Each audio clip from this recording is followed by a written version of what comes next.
Ladies and gentlemen, the President of the United States. Good morning. This week I went to the Pentagon for the swearing in of our nation's new Secretary of Defense, Bob Gates.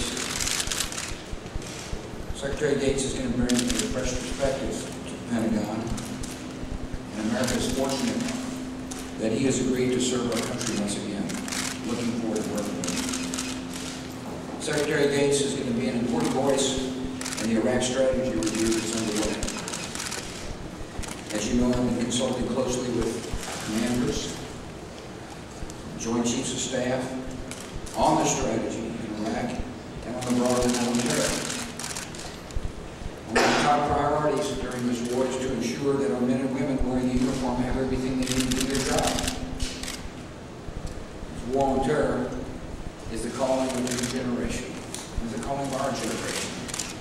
Success is essential to securing a future of peace for our children and grandchildren. And securing this peaceful future is going to require a sustained commitment from the American people and our military. We have an obligation to ensure the military is capable of sustaining this war over the long haul and performing the many tasks that we ask of them. I'm inclined to believe that we need to increase in the permanent size of both the United States Army and the United States Marines. I've asked Secretary Gates to determine how such an increase could take place and report back to me as quickly as possible.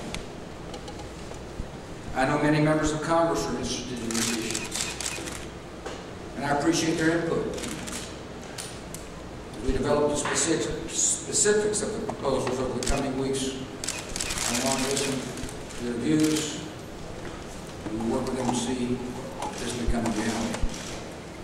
2006 was a difficult year for our troops and the Iraqi people. We began the year with optimism after watching nearly 12 million Iraqis go to the polls to vote for a unity government and a free future.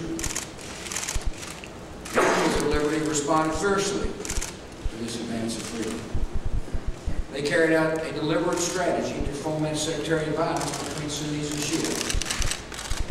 Over the course of the year, they had success. Their success hurt our efforts to help the Iraqis rebuild their country. It set back reconciliation. It kept Iraq's unity government and our coalition from establishing security and stability throughout the country. We enter this new year clear-eyed about the challenges in Iraq and equally clear about our purpose. Our goal remains a free and democratic Iraq that can govern itself, sustain itself, and defend itself, and is an ally in this war on terror. I'm not going to make predictions about what 2007 will look like in Iraq, except that it's going to require difficult choices and additional sacrifices, because the enemy is merciless and violent. We'll make you this promise. My administration will work with Republicans and Democrats to fashion a new way forward that can succeed in Iraq. We'll listen to ideas from every quarter. We'll change our strategy and tactics to meet the realities on the ground.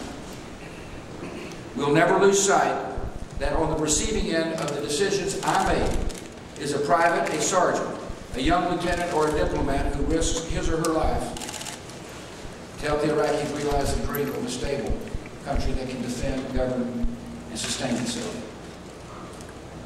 The advance of liberty has never been easy, and Iraq is proving how tough it can be. Yet the safety and security of our citizens requires that we do not let up. We can be smarter about how we deploy our manpower and resources. We can ask more of our Iraqi partners, and we will. One thing we cannot do is give up on the hundreds of millions of ordinary moms and dads across the Middle East who want the hope and opportunity for their children that the terrorists and extremists seek to deny. And that's peaceful resistance. As we work with Congress in the coming year to chart a new course in Iraq and strengthen our military to meet the challenges of the 21st century, we must also work together to achieve important goals for the American people here at home. This work begins with keeping our economy going. As we approach the end of 2006, the American economy continues to post strong gains. The most recent jobs report shows that our economy created 132,000 more jobs. In November alone, and we've now added more than 7 million new jobs since August of 2003. The unemployment rate has remained low at 4.5%. A recent report on retail sales shows a strong beginning to the holiday shopping season across the country. And I encourage you all to go shopping more.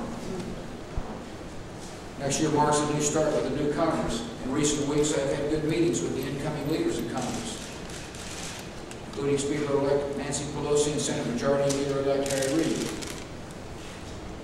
We agree that we've got important business to do on behalf of the American people, and that we've got to work together to achieve results. The American people expect us to be good stewards of their tax dollars here in Washington. So we must work together to reduce the number of earmarks inserted into large spending bills and reform the earmark process to make it more transparent and more accountable.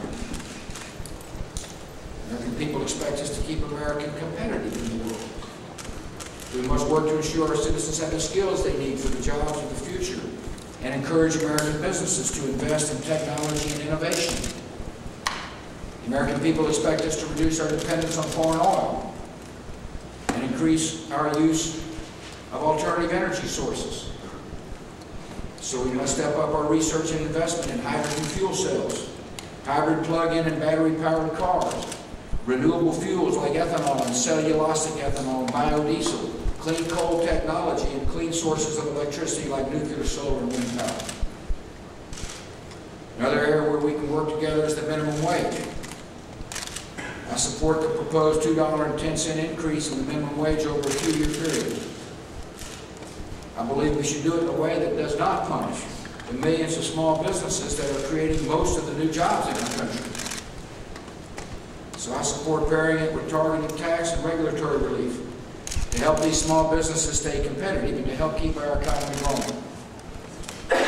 I look forward to working with Republicans and Democrats to help both small business owners and workers when Congress convenes in January. To achieve these and other key goals, we need to put aside our partisan differences and work constructively to address the vital issues confronting our nation. As the new Congress takes office, I don't expect Democratic leaders to compromise on their principles. And they don't expect me to compromise on mine. But the American people do expect us to compromise on legislation that will benefit the country. The message of the fall election was clear. Americans want us to work together to make progress for our country, and that's what we're going to do in the coming year.